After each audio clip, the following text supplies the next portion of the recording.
মানে সব সমস্যাগুলি কিন্তু খুব তাড়াতাড়ি যে আমরা সমাধান করতে পারবো তাও নয়, যেহেতু আমাদের কাছে এরকম কোনো কিছু নাই যে আলাউদ্দিনের একটা প্রতীক রয়ে গেছে, বললাম হয়ে যাও, ডানে বললে এই হয়ে যাও, এটা তো নাই। এই যে আপনাদের যে কতগুলি সমস্যা আছে, এই যে গাড়ি ছাড়ি, এগুলি তো আমার কাছে টাকাই নেই। দেশের যে অর্থনীতি অবস্থা তা আপনারা নিজেই দেখেন, যেহেতু ব্যাংক তো একটা ইন্ডিকেটার, শেয়ার মার্কেট গুলি কিন্তু ইন্ডিকেটার, এগুলিতে দেখলে কিন্তু আপনারা, যেহেতু আপনারা সবাই শিক্ষিত মানুষ, এটা কিন্তু আপনারা বুঝেন। এই জিনিসগুলো কিন্তু একটা জনগণেরও বুঝাতে হবে, ইভেন আপনার ফ্যামিলিরও বুঝাতে হবে। দেখবেন আপনারা আজকে বলবে এই হচ্ছে না কেন, এই হচ্ছে না কেন, এই হচ্ছে না কেন, কিন্তু তারা কিন্তু জানে, কিন্তু তাকে যদি আবার বলে দেন সেই সময় কিন্তু তারা একটু হয়তো তারা আবার আরেকজনকে বলবে এইভাবে হয়তো যাবে। তবে আমাদের যে কতগুলি সমস্যা হচ্ছে, যেমন ধরেন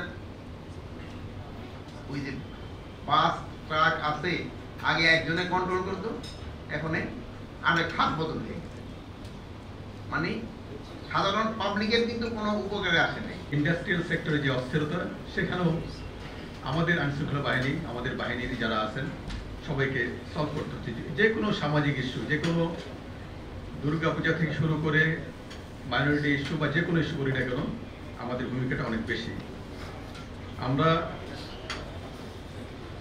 আমরা সিএমপিতে আপনারা যারা আছেন, আমার মনে হয় আমরা যেভাবে ডিএমপি সিএমপি সহ বড় বড় শহরগুলোতে যে অবস্থায় পুলিশ সহ যে ভঙ্গুর অবস্থা পেয়েছি, সেখান থেকে অনেক উত্তরণ হয়েছে। সেটা আমাদের দায়িত্ব, এবং যারা এখানে ক্রিমিনাল অ্যাক্টিভিটিস করবে তাদেরকে আইনে আওতায় আনা, সেটা আমাদের দায়িত্ব। আমি আপনাদের সাফল্য কামনা করি। স্যার এখানে উপস্থিত রয়েছেন, স্যার এখানে আপনাদের সবাইকে সঠিক দিক নির্দেশনা দেবেন, আমরা সেই দিক নির্দেশনা কাজ করবো। আমি এটুকু বলে আমার বক্তব্য শেষ করতে ধন্যবাদ সবাইকে।